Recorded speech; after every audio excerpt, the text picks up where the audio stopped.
이따금 어디론가 훌쩍 증발해 버리고 싶은 그런 때가 있다. 허구한 날 비슷비슷하게 되풀이되는 무표정하고 무료하고 따분한 일상의 틀에서 벗어나고 싶어서다.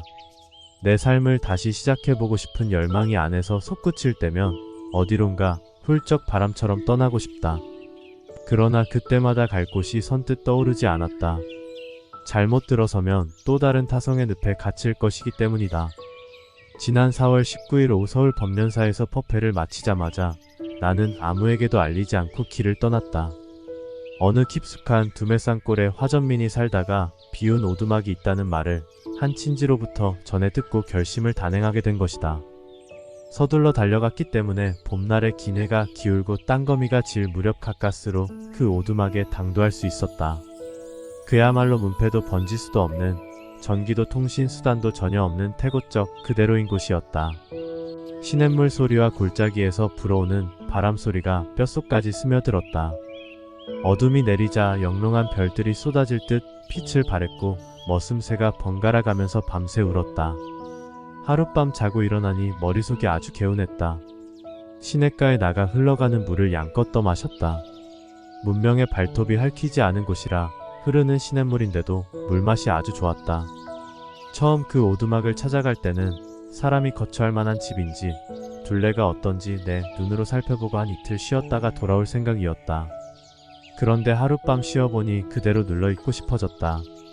다음날 30리 밖에 있는 장에 내려가 필요한 연장들을 구해왔다. 우선 땔감을 마련하려면 톱과 도끼가 있어야 했다. 먹을 것은 가지고 갔기 때문에 따로 챙기지 않아도 되었다.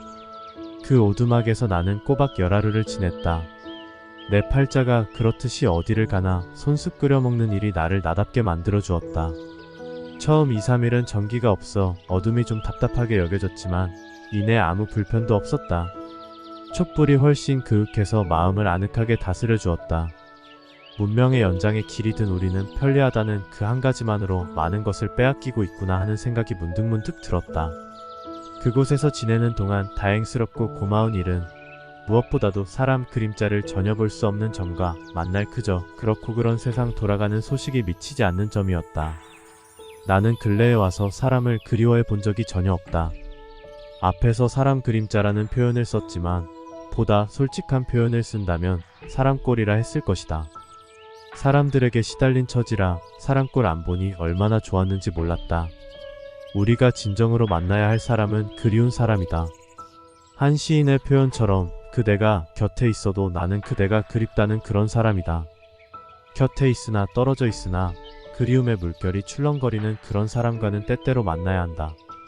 그리워하면서도 만날 수 없으면 삶의 그늘이 진다. 그리움이 따르지 않는 만남은 지극히 사무적인 마주침이거나 일상적인 스치고 지나감이다. 마주침과 스치고 지나감에는 영혼의 메아리가 없다. 영혼의 메아리가 없으면 만나도 만난 것이 아니다. 그곳에 살면서 신문 안 보고 방송 안 들어도 전혀 불편이 없었다. 우리는 마약 중독자처럼 습관적으로 신문을 펼쳐보고 방송을 시청하고 있다. 보도된 내용들을 자세히 살펴보면 득보다는 해가 훨씬 많다. 특정 정당의 대권 후보 경선이 무엇이기에 언론에서는 날마다 머리 기사로 찍고 까불어대는지 그 까닭을 알 수 없다.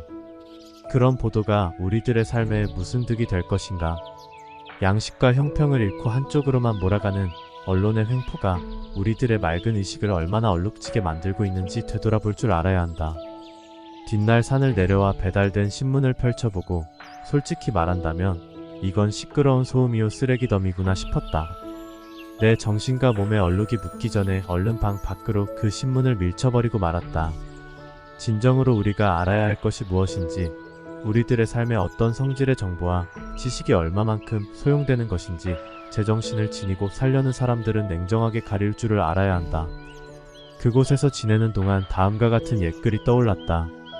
해가 뜨면 밖에 나가 일하고 해가 지면 방에 들어가 쉬고 우물 파서 물 마시고 밭을 갈아먹고 사니 누가 다스리건 그게 무슨 상관이냐. 제대로 된 정치가 행해진다면 서민들의 입에서 이런 노래가 저절로 흘러나와야 한다. 정치말이 나온 김에 한마디 더 얹어야겠다. 올해는 대통령을 만들어 내는 해라서 얼마나 또 시끄러울지 미리부터 염려가 된다. 보나마나 막판에 가면 또 지역 감정을 부추기면서 표를 긁어 모으느라고 이성을 잃게 될 것이다. 그렇게 되면 선거가 끝나고 나서도 국민의 감정과 의식은 사분오열되어 악순환이 되풀이될 것이다. 나더러 만약 이 나라의 대통령을 고르라고 한다면 우선 대통령병에 걸리지 않은 인사를 선택하겠다. 어떤 병이든지 만성 질환의 경우는 거의 치유가 불가능하다. 또 한쪽으로 치우치는 강한 정치가 아니라 부드러운 정치를 할 사람에게 점을 찍을 것이다. 절대 권력의 시대는 이미 지나갔다. 부드러운 것이 결과적으로는 강한 것이고 따라서 설득력을 지닌다. 그리고 아침 저녁으로 그것이 불가능하다면 한 주일에 한두 번 정도라도 국민들에게 웃음을 선사할 수 있는 그런 멋있는 사나이를 이 땅의 대통령 자리에 앉히고 싶다.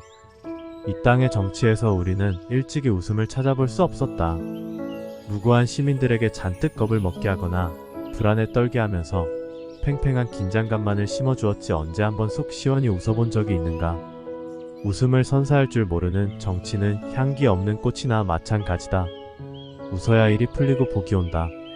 정치는 정직하고 역량 있는 강요들에게 맡기고 대통령은 국민들의 삶의 활기와 여유를 보태줄 웃음을 선사할 수 있어야 한다. 그 오두막에서는 밤낮으로 시냇물 소리가 들려 영혼에 묻은 먼지까지도 말끔히 씻어주는 것 같았다. 해발 700m가 넘는 그곳은 봄이 뒤늦게 찾아왔다. 내가 그곳을 떠나올 무렵에야 온 산의 진달래가 무더기무더기로 피어났다. 나는 금년의 봄을 3번 맞이한 셈이다.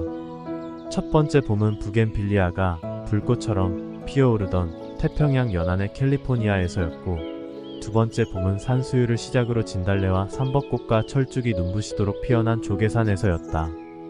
그리고 두메산골의 오두막에서 무리지어 피어난 민들레와 진달래 꽃사태를 맞은 것이다. 올봄은 내게 참으로 고마운 시절 인연을 안겨주었다. 순수하게 홀로 있는 시간을 마음껏 누릴 수 있게 해주었다. 홀로 있을수록 함께 있다는 말이 진실임을 터득하였다. 홀로 있다는 것은 어디에도 물들지 않고 순진무구하며 자유롭고 홀가분하고 부분이 아니라 전체로서 당당하게 있음을 뜻한다. 불일함에서 지낸 몇 년보다도 훨씬 신선하고 즐겁고 복된 나날을 누릴 수 있어 고마웠다. 살 만큼 살다가 이 세상을 하직하게 될 때 할 수 있다면 그런 오두막에서 이 다음 생으로 옮아가고 싶다. 사람이 많이 꼬이는 절간에서는 마음 놓고 눈을 감을 수도 없다. 죽은 후에 치닥거리는 또 얼마나 번거롭고 패스러운가. 나는 문패도 번질 수도 없는 그 두메산골의 오두막에서 이 다음 생에는 그 어디에도 소속되지 않고 앞뒤가 훤칠하게 트인 진정한 자유인이 되고자 원을 세웠다. 그 원이 이루어지도록 오늘을 알차게 살아야겠다.